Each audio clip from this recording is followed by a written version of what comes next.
The purpose of the project is to create a structure with 3D print and fabrication techniques to interact with light.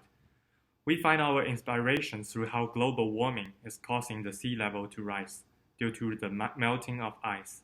So our base concept here is to create a structure that can mimic the process of how ice melted into water while being exposed to the sunlight. In that case, our structure needs to fulfill how volume increased while the ice melted into water.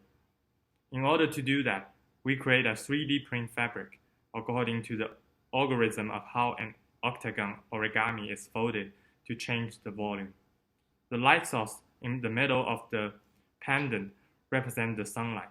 The brighter it is, the wider the structure will be expanded, and when it's shut down, the structure will fold back into the original form, just like how water being frozen up to ice again.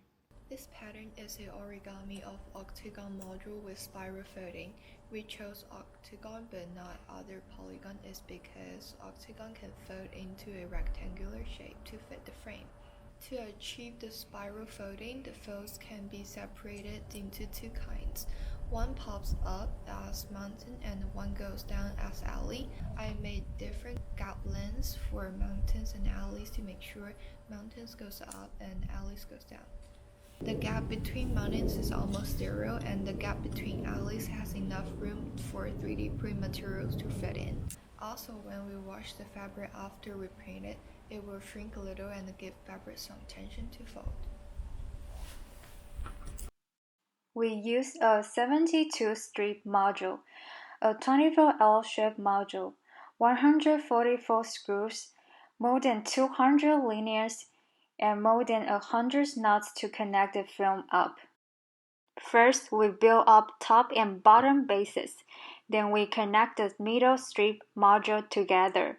After that, we screw fabric on each side of the model, in which there are 6 sides. The octagon structure are flexible, and it can be moved up and down when pulling motion is applied. During the pulling motion, the fabrics attached on the skeleton body will fall into an octagon.